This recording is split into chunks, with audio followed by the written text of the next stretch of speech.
بسم اللہ الرحمن الرحیم الحمد للہ رب العالمین والصلاة والسلام علی سید الانبیاء والمرسلین سید الاولین والآخرین وخاتم النبیین وعلی آلہ وصحبہ اجمعین اما بعد قال النبی صلی اللہ علیہ وسلم بعثت لأتمم مکارم الاخلاق وقال بعثت معلما او کما قال صلی اللہ علیہ وسلم۔ محترم بزرگوں، دینی اور ایمانی بھائیوں اور عزیز طالب علموں، میں نے آپ کے سامنے حدیث کا ایک ٹکڑا پڑھا ہے۔ حضور نبی کریم صلی اللہ علیہ وسلم ارشاد فرماتے ہیں کہ مجھے دنیا میں معلم بنا کر بھیجا گیا۔ میں دنیا میں انسانوں کو سکھانے کے لیے، بتانے کے لیے آیا ہوں، ہر ایک چیز سکھانے کے لیے، ہر ایک چیز سکھانے کے لیے، چاہے وہ دنیاوی چیزیں ہوں چاہے وہ اخروی چیزیں ہوں۔ دنیاوی چیزیں، دنیا کی تعلیم بھی اللہ کے پیغمبر صلی اللہ علیہ وسلم نے اپنی امت کو دی، اور اخروی تعلیم، آخرت کی تعلیم بھی حضور نبی کریم صلی اللہ علیہ وسلم نے اپنی امت کو عطا فرمائی۔ اور فرمایا گیا کہ اخروی تعلیم دنیاوی تعلیم سے زیادہ اہمیت کی حامل ہے۔ اگر دونوں ساتھ ساتھ ہوں تو نور علی نور ہے، بہت ہی بہتر ہے، لیکن اگر دنیاوی تعلیم نہیں ہے تو کم سے کم اخروی تعلیم ہو، اس لیے کہ اخروی تعلیم ایسی ہے کہ تمہاری کامیابی اسی پر مضمر ہے، تمہاری کامیابی اسی تعلیم پر منحصر ہے۔ کیا چیز ہے دنیاوی تعلیم؟ اخروی تعلیم۔ فرمایا کہ اخروی تعلیم وہ تعلیم ہے جو تمہیں مرنے کے بعد کام آئے۔ دنیا میں تو تمہیں کام آئے گی ہی، لیکن مرنے کے بعد تمہیں وہی تعلیم کام آئے گی۔ دنیا کی تعلیم تمہاری ایسی تعلیم ہے کہ تم نے دنیا میں جو کچھ سیکھا اس کو لوگوں کو سکھایا، اس پہ عمل کیا، لوگوں نے اس سے بہت فائدہ اٹھایا، لیکن اگر اخروی تعلیم تمہارے پاس نہ رہی، تم دنیا میں ایسی زندگی گزار گئے کہ آخرت کی تیاری نہ کر گئے، تو تمہاری یہ تعلیم آخرت میں تمہارے منہ پہ مار دی جائے گی۔ اس تعلیم کا تمہیں کوئی فائدہ نہیں ہوگا۔ لیکن اگر تم نے دنیاوی تعلیم کے ساتھ ساتھ اخروی تعلیم بھی سیکھی اور اس پہ عمل کیا، اس کو برتا، تو یہ اللہ کے ہاں دونوں قبول ہوں گی۔ دنیاوی تعلیم یہ ہے کہ آدمی جو کچھ کرے وہ اپنے دماغ سے کرے، اپنی عقل سے کرے، جو کچھ اس کو پڑھایا گیا ہے وہ اس کو برتے، اس میں کوئی ثواب نہیں ملے گا۔ لیکن اگر اس کے ساتھ ساتھ اس کے پاس اخروی تعلیم بھی ہے، اس کے پاس وہ علم ہے جو رسول اللہ صلی اللہ علیہ وسلم نے اپنی امت کو عطا کیا ہے، تو اس کی یہی دنیاوی تعلیم اس کے لیے آخرت میں کامیابی کا ذریعہ بن جائے گی۔ اس لیے کہ جب وہ کوئی کام کرے گا تو اس میں اس کی نیت خالص ہوگی، وہ اپنے رب کی رضا چاہے گا، بس رضا چاہا کہ بس اس کا کام ہو گیا، اس کو نیکی مل گئی۔ دنیا میں کوئی ڈاکٹر ہے، وہ انسانوں کی خدمت کر رہا ہے، انسانوں کی خدمت کر رہا ہے، علاج و معالجہ کر رہا ہے، اس کے پاس اخروی علم بھی ہے، وہ یہ جانتا ہے کہ ہم اس کا علاج اللہ کی رضا کے لیے کر رہے ہیں۔ فرمایا کہ یہ اس کا علاج کرنا اور اس کی یہ خدمت اللہ بھی قبول فرمائے گا، اور یہ اس کو آخرت میں بھی اس کا بدلہ ملے گا۔ اور اگر اخروی علم نہیں ہے تو اس کے علاج کا بدلہ اس کی کوششوں اور اس کی کاوشوں کا بدلہ اسی دنیا میں مل جائے گا، آخرت میں اس کو اس کا کوئی اجر نہیں ملے گا۔ اسی لیے کہا گیا کہ نیک اعمال قبول ہونے کے لیے ایمان شرط ہے، ایمان شرط ہے۔ کوئی بے ایمان ہے، ایمان نہیں رکھتا اپنے پاس، کافر ہے، وہ کتنا بھی نیک اعمال دنیا میں کرے، کتنے بھی اچھے کام کرے، اس کو اچھے کام کا بدلہ تو ملے گا لیکن اسی دنیا میں مل جائے گا، آخرت میں اس کو کوئی بدلہ نہیں ملے گا، اس لیے کہ اس کا دل ایمان سے خالی، اس کا دل ایمان سے خالی ہے۔ اچھے اعمال اور اچھے کام قبول ہونے کے لیے دل کا ایمان سے منور ہونا ضروری، دل میں ایمان ہونا ضروری ہے، اور پھر اعمال کا صحیح ہونا، ہمارے اعمال ہمارے کام صحیح ہو جائیں، اس کے لیے علم چاہیے، اس کے لیے علم چاہیے۔ ہماری نماز کب صحیح ہوگی، ہمارا روزہ کب صحیح ہوگا، اس کے لیے علم کی ضرورت پڑے گی۔ مثال کے طور پر ہم نے بھول کر پانی پی لیا روزے میں، تو آیا روزہ ٹوٹا کہ نہیں، اس کے لیے علم کی ضرورت، اسے علم اخروی کہتے ہیں۔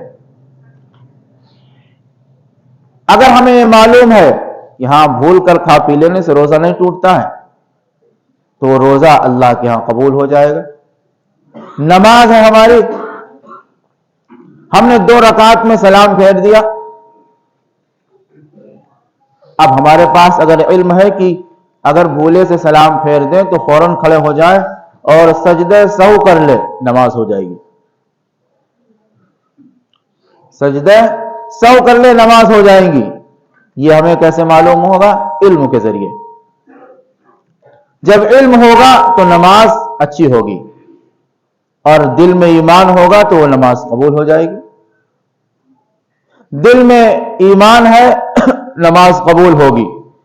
نماز سیکھ کر پڑھا ہے، علم کے ساتھ پڑھا ہے، اللہ کے ہاں قبول ہوگی۔ دنیاوی علم کو رضا الہی کے لیے خرچ کیا، اس کا بدلہ دنیا میں ملے گا اور آخرت میں بھی ملے گا۔ دنیاوی علوم ہمارے پاس نہیں ہے، صرف اخروی علوم ہے، اخروی علوم ہمارے پاس ہے، تو ہم دنیا سے ویسا فائدہ نہیں اٹھا سکتے جیسا دنیاوی علم والے لوگ دنیا سے فائدہ اٹھاتے ہیں، لیکن ہاں آخرت سے ہم فائدہ اٹھا سکتے ہیں۔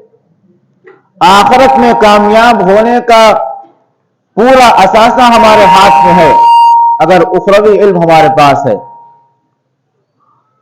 اخروی علم اس علم کو کہتے ہیں جو علم ہمیں دنیا میں بھی کامیاب کرے اور آخرت میں بھی کامیاب کرے، وہ علم ہم سے کبھی جدا نہ ہو، ہمیں کبھی چھوڑے نہ۔ دنیاوی علم مر جانے کے بعد ہمیں چھوڑ جاتا ہے، اب ہم کسی کا علاج نہیں کر سکتے، اب ہم کسی کے کام نہیں آ سکتے، لیکن اخروی علم ایسا ہے کہ ہم مرنے کے بعد بھی آخرت میں ایک دوسرے کے کام آ سکتے ہیں، مرنے کے بعد بھی ہم اپنے گھر والوں کے کام آ سکتے ہیں۔ مثال کے طور پر ایک حافظ قرآن، ایک حافظ قرآن، اللہ کے پیغمبر صلی اللہ علیہ وسلم نے ارشاد فرمایا جس نے قرآن حفظ کیا، دنیا میں صحیح سالم زندگی گزاری، اب آخرت میں اس کا اعزاز تو بہت عالی ہوگا، اس کو بہت سے انعامات دیے جائیں گے، لیکن ایک انعام یہ ہوگا کہ اس کے خاندان کے 10 آدمی جن پر جہنم واجب ہو چکی ہوگی، جن کے بارے میں اللہ کا یہ فیصلہ ہوگا کہ یہ جہنم میں جائیں گے، لیکن اللہ رب العزت والجلال اس حافظ قرآن کی وجہ سے جو خود ان کے خاندان کا ہوگا، اللہ کہے گا تو سفارش کر ان کی اور ان کو اپنے ساتھ جنت میں لے جا۔ تو یہ اللہ کی کتنی بڑی نعمت ہے کہ دنیا میں بھی وہ عزت پاتا رہا. دنیا میں 4 آدمی کے ساتھ جب وہ بیٹھتا رہا تو عزت پاتا رہا. مسجد میں آتا رہا تو نماز وہی پڑھاتا رہا، اس لیے کہ وہ حافظ قرآن ہے. اگر مسجد میں حافظ قرآن موجود ہے تو کسی دوسرے کی کیا ہمت ہے، کیا مجال ہے کہ وہ نماز کے لیے آگے بڑھ جائے؟ نہ اس کی ہمت ہے، نہ اس کی وہ اہمیت ہے، نہ اس کی اوقات ہے کہ وہ آگے بڑھ جائے ایک حافظ قرآن کے سامنے نماز پڑھانے کے لیے.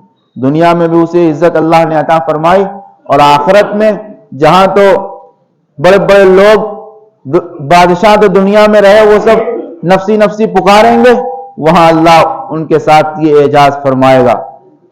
جنت میں ان کے خاندان کے 10 آدمیوں کو بھیجے گا، اور پھر ان کے والدین کو بلایا جائے گا، اس حافظ قرآن کے ماں باپ کو بلایا جائے گا، اور ان دونوں کو ایک تاج پہنایا جائے گا. اور اس تاج میں جو نگینے جڑے ہوں گے، جو نگ لگے ہوں گے، ان کی روشنی، ان کی چمک ایسی ہوگی کہ آفتاب کی روشنی اور چمک سے کہیں زیادہ ہوگی. وہ عرض کریں گے کہ اے مالک، ہم نے دنیا میں کوئی اتنا بڑا کام تو نہیں کیا، ہم نے دنیا میں کوئی اتنا نیک کام تو نہیں کیا جس کی وجہ سے آپ نے ہمیں ایسا تاج عطا فرمایا ہے کہ جس کی روشنی سورج سے زیادہ بڑی ہوئی ہے. تو اللہ کہے گا کہ تمہارے بچے نے حفظ کیا تھا، تمہارے بچے نے قرآن یاد کیا تھا، تمہارے ذریعے یاد کیا تھا، تمہاری محنت اور کوشش کی وجہ سے یاد کیا تھا، لہذا تمہیں یہ اعزاز تمہارے بچے کی وجہ سے دیا جا رہا ہے. قرآن مجید پڑھ لینا، اس کو یاد کر لینا، یہ معمولی کام تھوڑی ہے، یہ معمولی بات تھوڑی ہے. صبح سے شام تک رگڑنا پڑتا ہے، گھسنا پڑتا ہے. 10 سال کے بچے ہیں، 8 سال کے بچے ہیں، 7 سال کے بچے آپ کے مدرسے میں ہے. صبح اٹھیں گے جب پوری دنیا سوتی ہے، جب پورا عالم سوتا ہے، تو یہ نابالغ بچے جن کے اوپر ابھی نماز فرض نہیں ہوئی، جن کے اوپر ابھی احکام شرع نافذ نہیں ہوئے، یہ اللہ کا قرآن یاد کرنے کے لیے، اللہ کو راضی کرنے کے لیے صبح اٹھ جاتے ہیں اور اللہ کا کلام یاد کرتے ہیں.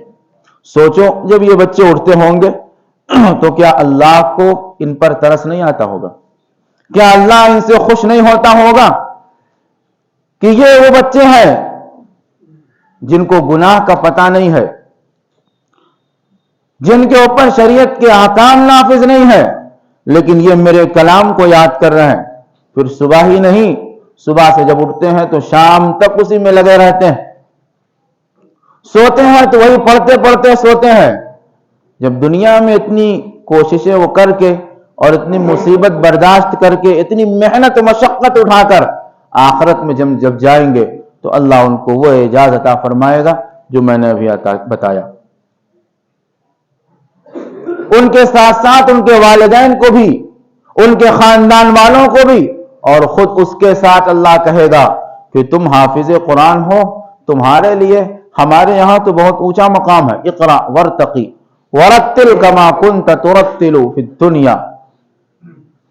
تم تو پڑھتے جاؤ، چڑھتے جاؤ جس طرح تم دنیا میں پڑھتے تھے. تمہارے یہاں، تمہارے لیے تو ہمارے یہاں بہت اونچا مقام ہے. پڑھتے جاؤ اور بالا خانے پہ چڑھتے جاؤ، جہاں پر تمہاری قرات ختم ہوگی وہیں تمہاری منزل. تو اللہ رب العزت والجلال ہم سب کو دنیاوی علم بھی عطا فرمائے اور اخروی علم بھی عطا فرمائے. دنیاوی علم ہمیں عطا فرمائے، اس میں بھی ہم کامیاب ہوں، اخروی علم عطا فرمائے، اس میں بھی ہم کامیاب ہوں. اور ہمیں ان دونوں کو سیکھنا ہے، ہمیں ان دونوں کو سیکھنا ہے. دنیا سے فائدہ اٹھانے کے لیے دنیاوی علم چاہیے، آخرت سے فائدہ اٹھانے کے لیے اخروی علم چاہیے. جب ہم دونوں سیکھیں گے تو دنیا سے جب ہم فائدہ اٹھائیں گے، ہمارے پاس علم ہوگا اخروی، تو ہمیں معلوم ہو جائے گا کہ جس چیز سے ہم فائدہ اٹھا رہے ہیں آیا یہ ہمارے لیے حلال ہے یا حرام.